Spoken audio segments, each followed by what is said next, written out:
Perfect.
Hey, what's going on, guys? Welcome back to the channel.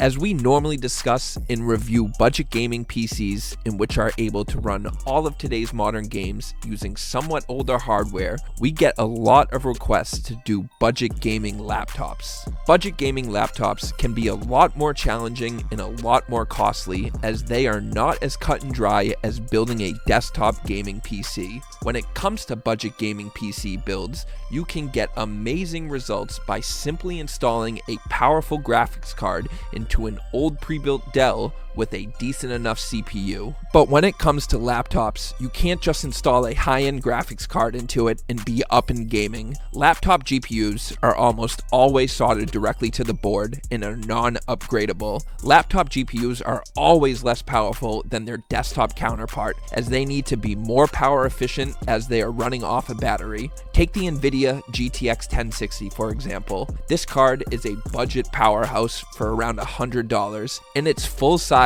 desktop form, it can run almost any game on high settings at 60 plus FPS. But the laptop variant of the 1060, aka the 1060M, which can be found in laptops such as the Alienware M15, will struggle to play those same games on high settings, yet cost 2 to 3 times more. Many people who watch my channel are looking to get into PC gaming but are turned off by the idea of building their own gaming PC because it either looks way too complicated or they just straight up can't afford it. But what if I told you there was a way to turn your boring old laptop you use every day for school and work into a budget gaming powerhouse? You would most likely call me crazy, especially after what I just said about how expensive gaming laptop parts can really be. As I currently didn't own any old laptops, I started searching eBay for deals. I wanted at least a quad-core CPU, which is required for most modern games today. I found some amazing deals on 2nd and 3rd gen i7 Dell Latitude laptops for around $100. I chose a Dell Latitude that came with an i7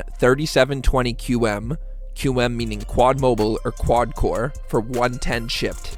This laptop came out almost 9 years ago. While the 3rd gen i7 is definitely a dated CPU, it can still pack a punch. With a 4-core processor running at 2.6 GHz, the CPU alone is more than capable of playing almost every modern game on the market. Now with the laptop out of the way, I want to introduce you to the bread and butter of this video.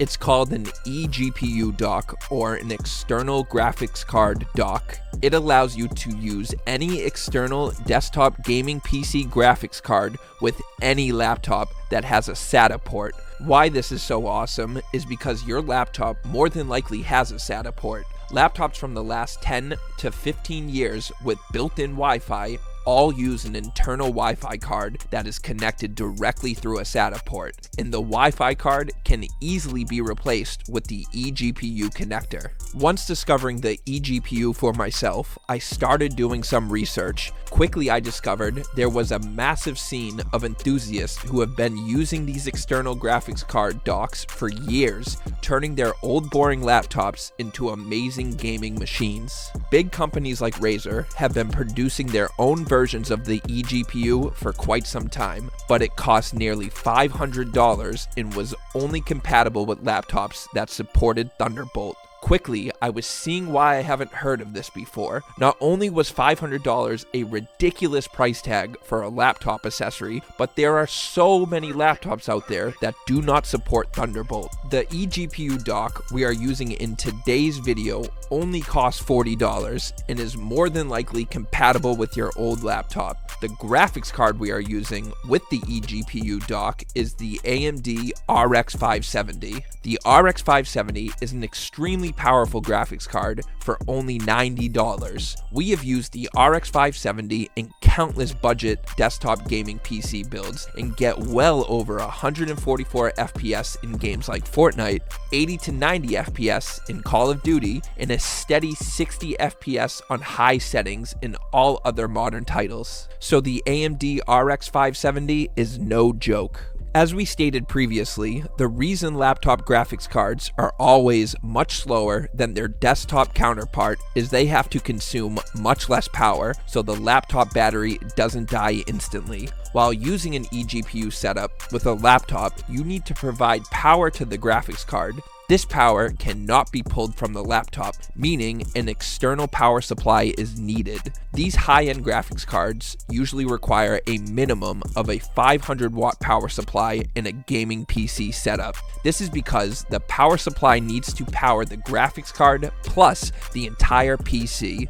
With the eGPU setup though, the power supply only needs to power the GPU and not an entire PC. So if you already own a high wattage power supply, or you can get your hands on one for a good deal, they can surely be used. But in our setup, we went with an OEM Dell power supply that produces just under 300 watts. These OEM power supplies can be bought for around $10 and they worked perfectly. Most high-end GPUs require anywhere from 2 to 300 watts, so these Dell OEM power supplies will be fine for almost any card you choose. After hooking everything up and testing out this setup, I was absolutely blown away. The stock Dell Latitude could barely get over 15 FPS on low settings on Fortnite, but with the eGPU hooked up, we were pushing close to 200 FPS. Making sure to put this eGPU through its paces, I tested the most demanding new games on the market. I was able to run games like Doom Eternal and Gears of War 5 on medium settings at 1080p at 60 FPS. While these results are extremely impressive, as this laptop could hardly even boot these games without the eGPU installed, these games should not be capped at medium settings with an RX 570. The RX 570 can easily run these games at high to ultra settings. After some research, I found out the reason the RX 570 was being capped out at medium settings was because it was transferring the video data signal through an Ethernet type cable to the laptop SATA port. This cable and port can only transfer so much data at once before it becomes capped. This is why the premium options, like what Razer offers, uses Thunderbolt as it has a much higher transfer speed. This, and this alone, is really my only gripe that I had with the eGPU. You were only able to use around 70 to 80% of the RX 570's full potential. So after using the setup for about a month, I have really become a big fan of the eGPU. I was able to turn a 9-year-old $100 Dell laptop into an awesome budget gaming PC setup. While I was disappointed to find out I couldn't use the graphics card's full potential due to the bottleneck of the SATA port, I think the positives far outweigh the negatives. Unlike your conventional gaming PC setup that takes hours to build and a computer building know-how, this setup required just a few simple steps to get up and running, and portability is definitely an option with this setup. While not ideal, if you wanted to take this gaming setup with you, it can easily be disassembled, packed into a backpack, and reassembled in just a few minutes. I hope you guys enjoyed today's video. I figured it could be useful to some of my subscribers who only have access to a laptop and not a full-size PC. Also, I wanted to thank you guys for all the support on my joystick gaming mouse video. That video went kinda semi-viral and you guys seemed to love it. A ton of you guys were saying how you thought it was a great idea but would rather a joystick keyboard instead of a mouse, so it wouldn't affect things like aim. Well, your criticism has been heard, and we are currently building a joystick gaming keyboard. That video should be up in a few weeks, so make sure to subscribe and smash the like button if you enjoyed the video. See you next time. Later, you bots.